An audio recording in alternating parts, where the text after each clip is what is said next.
छठा है, घर में बाजरे का बॉक्स भी एक्सरे से चेक होगा, एक्स्ट्रा प्रॉपर्टी जब्त होगी।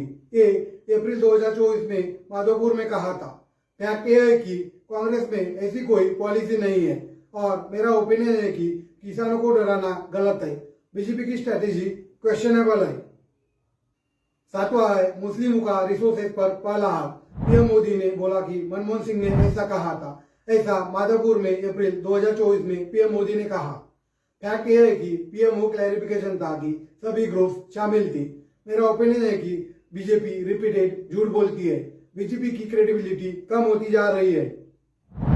आठवां है, कर्नाटक में कांग्रेस ने मुस्लिम को ओबीसी कोटा में शामिल किया। ये इलीगल है, ऐसा सागर में अप्रैल 2024 में कहा था।